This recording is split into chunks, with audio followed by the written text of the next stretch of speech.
या हगवणे मायलेकांनी जेसीबी विक्रीचा कट रचला असं आता समोर येत आहे। आता अटकेत असणारे 3 आरोपी हे इंडसइंड बँकेचे एजंट असल्याची माहिती म्हाळुंगे पोलिसांनी दिलेली आहे आणि या एजंट्सना बँकेने कोणतीही सूचना दिलेली नसताना त्यांनी प्रकाश येळवंडे यांच्याकडून जेसीबी जप्त केला।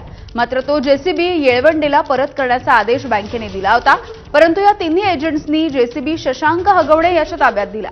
त्यामुळे हे एजंट्स बँकेचं काम करत होते की शशांकच्या कटाचा भाग होते याचा तपास सध्या म्हाळुंगे पोलीस करतात। हा कट नेमका कसा रचला गेला या संदर्भामध्ये डीसीपी शिवाजी पवार यांच्यासोबत बातचीत केली आमचे प्रतिनिधी नाझीम मुल्ला यांनी। डीसीपी शिवाजी पवार सर आता आपल्यासोबत आहेत। सर, हा नेमका कट कसा रचण्यात आला होता? याच्यामध्ये जो जेसीबी मशीन आहे ते या 3 रिकव्हरी एजंटने जप्तीची ती कारवाई केली होती।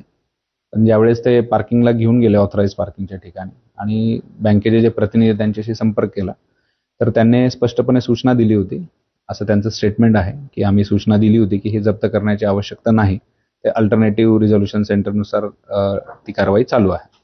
अशा परिस्थितीमध्ये ज्यांच्याकडनं तो जेसीबी जप्त केला होता म्हणजे जे फिर्यादी आहेत येळवंडे, तर त्यांच्याकडेच तो परत देणं अपेक्षित होतं। तसं न करता त्यांनी तो जो जेसीबी आहे शशांक हगवणे यांच्या ताब्यात दिला। म्हणजे बँकेची या 3 एजंटना कोणतीही सूचना नव्हती की हा जेसीबी जप्त करा? जप्त करण्याच्या संदर्भात आपण त्याच्यात तपास करतोय, पण ज्यावेळेस जप्त करून आणला त्यावेळेस जो बँकेशी संपर्क झाला त्यांनी स्पष्ट सूचना दिली होती की ते जप्त करण्याची आवश्यकता नाही। हे गोडाऊन मध्ये तरी हा जेसीबी पोहोचला होता?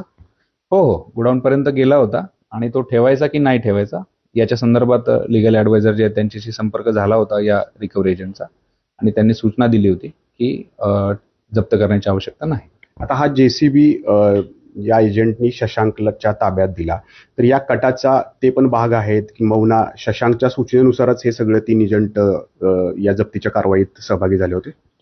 या मुद्द्याच्या अनुषंगाने आपला अजून तपास चालू आहे